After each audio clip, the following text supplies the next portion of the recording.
Hello दोस्तों, मेरे channel में आपका स्वागत है। और पिछले लेक्चर में हमने देखा था कि आरबीसी का इंट्रोडक्शन देखा था, नॉर्मल वैल्यूज देखी थी और शेप साइज देखा था। आज हम शुरू करते हैं प्रॉपर्टीज ऑफ आरबीसी। आज हम शुरू करेंगे प्रॉपर्टीज कि आरबीसी की प्रॉपर्टीज क्या क्या होती हैं। ठीक है, तो जो सबसे पहली प्रॉपर्टीज होती है आरबीसी की वो है रोलेक्स फॉर्मेशन। ठीक है, वो है रोलेक्स फॉर्मेशन। रोलेक्स फॉर्मेशन क्या होता है? रोलेक्स फॉर्मेशन का मतलब होता है कि मान लीजिए ये आरबीसी है तो इसका पाइलअप हो जाना कॉइन के जैसे, ये हो गया, ये हो गया। जब एक आरबीसी दूसरे आरबीसी के ऊपर कॉइन की तरह पाइलअप हो जाना उसको बोलते हैं रोलेक्स फॉर्मेशन। तो ये पहली प्रॉपर्टीज है आरबीसी की। ठीक है, और दूसरी प्रॉपर्टीज है इसकी स्पेसिफिक ग्रेविटी। तो मैंने आपको पहले लेक्चर में बताया था जो भी आरबीसी, जो भी ब्लड के सेल्स हैं उसकी कितनी होती है स्पेसिफिक ग्रेविटी? 1.092 टू 1.01। ठीक है, ये होती है स्पेसिफिक ग्रेविटी आरबीसी की।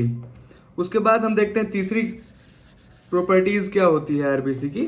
जो तीसरी प्रॉपर्टीज है वो है पीसीवी। पीसीवी मैंने आपको बताया था, पीसीवी का मतलब होता है पैक्ड सेल वॉल्यूम। क्या होता है?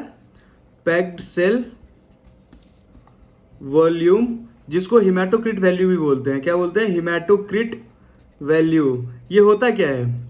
पीसीवी का मतलब होता है कि टोटल ब्लड में, अपना जो भी ब्लड है उसके अंदर जितनी भी आरबीसी प्रेजेंट होती है उसको एक्सप्रेस करना परसेंटेज में। मतलब टोटल ब्लड में आरबीसी कितना है उसको अगर परसेंटेज में डिनोट करें हम तो वो कहलाता है क्या? पीसीवी, पैक्ड सेल वॉल्यूम या हिमेटोक्रिट वैल्यू। इसका परसेंटेज कितना होता है? 45% होता है। कितना होता है?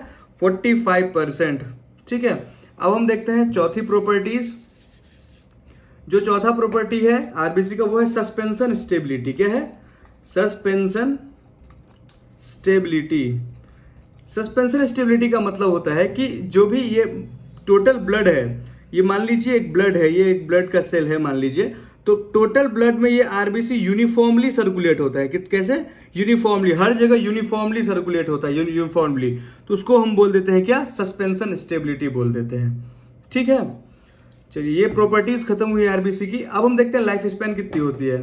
तो जो आरबीसी का लाइफ स्पैन है, आरबीसी का लाइफ स्पैन कितना होता है? 120 डेज का लाइफ स्पैन होता है। ठीक है, कितना? 120 डेज, 120 दिन आरबीसी का लाइफ स्पैन होता है टोटल। ठीक है, अब हम देखते हैं कि इसके लाइफ स्पैन को कैसे हम डिटर्मिनेट कर सकते हैं। डिटर्मिनेशन कैसे कर सकते हैं हम? तो उसको एक मेथड है, उस मेथड का नाम है रेडियो आइसोटोप। क्या नाम है? रेडियो आइसोटोप एक मेथड है, रेडियो आइसोटोप। इसके थ्रू हम क्या करते हैं? डिटर्मिनेशन करते हैं कि लाइफ स्पैन ऑफ आरबीसी। तो life span of RBC is determined by कौन से? रेडियो आइसोटोप से, रेडियो आइसोटोप। ठीक है, उसके बाद हम देखते हैं क्या? Fate of RBC. Fate of RBC, fate का मतलब होता है टूटना। क्या होता है? टूटना। मतलब जब आरबीसी का सेल, मान लीजिए ये आरबीसी है और ये आरबीसी का सेल मेम्ब्रेन है। ठीक है, तो जनरली 120 दिन का लाइफ साइकिल होता है आरबीसी का। तो 120 दिन के बाद क्या होता है? ये जो सेल मेम्ब्रेन है ये ना बहुत ज़्यादा फ्रेजाइल हो जाता है। बहुत ज़्यादा फ्रेजाइल होने के उसमें क्या होता है कि जब ये आरबीसी स्प्लीन में के कैपिलरीज के थ्रू रन करेगी ना, आरबीसी क्या करेगी? स्प्लीन के कैपिलरीज में रन करेगी, तो क्या हो जाएगा? ये सेल मेम्ब्रेन डैमेज होने लग जाता है। ठीक है, सेल मेम्ब्रेन डैमेज होने लग जाएगा मतलब आरबीसी का फेट हो गया, मतलब आरबीसी का डेथ हो गया। तो आरबीसी का फेट ऑफ आरबीसी कहाँ होता है? वो होता है स्प्लीन में। ठीक है, तो स्प्लीन को इसलिए हम क्या बोलते हैं? और ग्रेवयार्ड ऑफ आरबीसी। क्या बोलते हैं?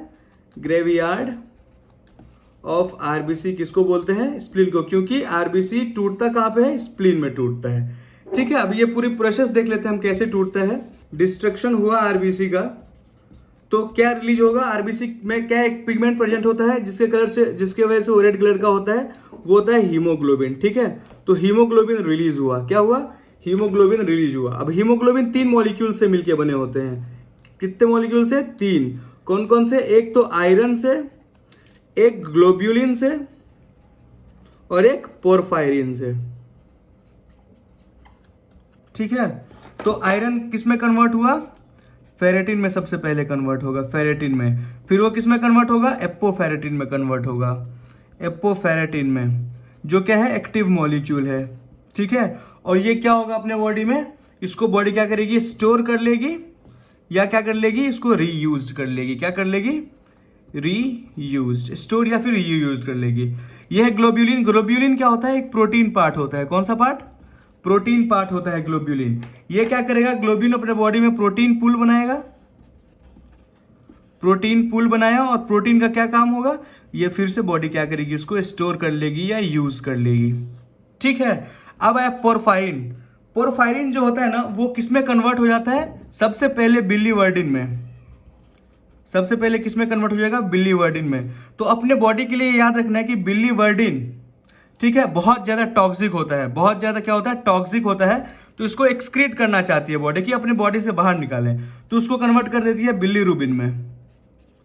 बिलीरुबिन में कन्वर्ट हुआ, तो बिलीरुबिन जो होता है, बिलीरुबिन का क्या काम है, जो अपना यूरिन होता है येलो, उसके कलरेशन के लिए, यूरिन के कलरेशन के लिए रिस्पॉन्सिबल होता है बिलीरुबिन। ठीक है, और ये फाइनली बिलीरुबिन क्या हो जाएगा, एक्सक्रीटेड आउट हो जाता है बॉडी से। क्या हो जाता है, एक्सक्रीट आउट हो जाता है। तो ये है फेट ऑफ आरबीसी।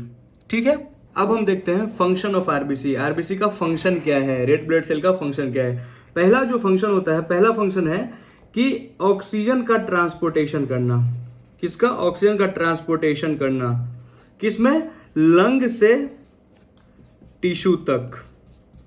ठीक है, ऑक्सीजन को क्या करेगा, अपन ने इनहेल किया, मतलब इंस्पायरेशन किया, तो लंग में ऑक्सीजन आया और लंग से टिश्यू तक ले जाएगा कौन, आरबीसी का काम होता है ऑक्सीजन को लंग से टिश्यू तक ले जाना। किस फॉर्म में, ऑक्सी हीमोग्लोबिन। किस फॉर्म में, ऑक्सी हीमोग्लोबिन के फॉर्म में। ठीक है, तो और किस फॉर्म में ले जाएगा, मतलब कितने परसेंटेज में ले जाएगा, तो 97%। तो मतलब क्या हुआ कि जो भी लंग से टिश्यू तक ऑक्सीजन पहुंचता है वो ऑक्सी हीमोग्लोबिन के फॉर्म में पहुंचता है, और कितना परसेंट, 97% ऑक्सी हीमोग्लोबिन के फॉर्म में लंग टू टिश्यू पहुंचता है ऑक्सीजन, किसके थ्रू, आरबीसी के थ्रू।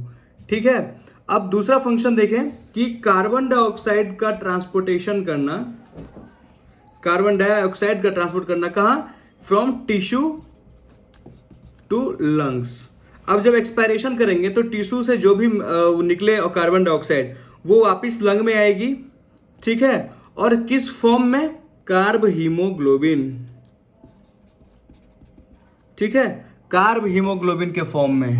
ठीक है, कार्ब हीमोग्लोबिन के फॉर्म में, और कितना परसेंट कार्ब हीमोग्लोबिन के फॉर्म में, 30% कार्ब हीमोग्लोबिन के फॉर्म में प्रेजेंट होता है, 30%। और जो 70% है, लगभग 70% जो है वो किस फॉर्म में, बाइकार्बोनेट के फॉर्म में। 70% किस फॉर्म में, बाइकार्बोनेट के फॉर्म में। जो कार्ब हीमोग्लोबिन है ना, वो एक अनस्टेबल कंपाउंड होता है। क्या होता है, अनस्टेबल। तो उसको स्टेबल में कन्वर्ट करना होता है। ये अब अगले चैप्टर में पढ़ेंगे कैसे कन्वर्ट होता है वो।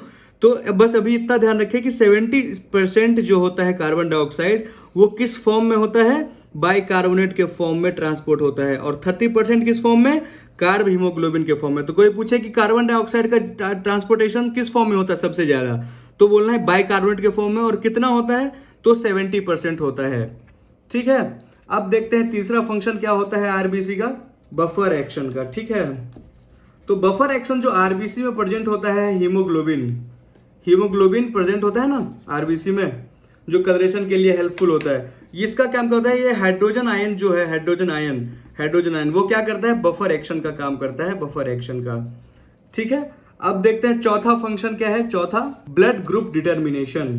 क्या है, ब्लड ग्रुप डिटर्मिनेशन, मतलब जो ब्लड में आरबीसी प्रेजेंट है, आरबीसी में ही प्रेजेंट होते हैं क्या, एंटीजन्स। क्या प्रेजेंट होते हैं, एंटीजन्स। मतलब ए एंटीजन है या बी एंटीजन है, मतलब आपका ब्लड ग्रुप ए है या आपका ब्लड ग्रुप बी है, या अगर ए बी दोनों नहीं है तो ब्लड ग्रुप ओ है। तो ये डिटर्मिनेट किससे करते हैं, आरबीसी में ही ये एंटीजन प्रेजेंट होता है उससे। और अगर हमने ये पता कर लिया कि ए है या बी है या ओ है, तो फिर हम क्या पता करते हैं, आरएच फैक्टर पता करते हैं। क्या करते हैं, आरएच फैक्टर। मतलब आरएच फैक्टर मतलब क्या, ए पॉजिटिव है या निगेटिव है, बी पॉजिटिव है या निगेटिव है, ओ पॉजिटिव है या निगेटिव है, ये हम पता करते हैं आरएच फैक्टर से। तो ये जो तीनों एंटीजन्स प्रेजेंट होते हैं, A factor, A antigen, B antigen, Rh factor, ये सब किस में प्रेजेंट होता है, आरबीसी में प्रेजेंट होता है। ठीक है, तो ये है फंक्शन ऑफ आरबीसी।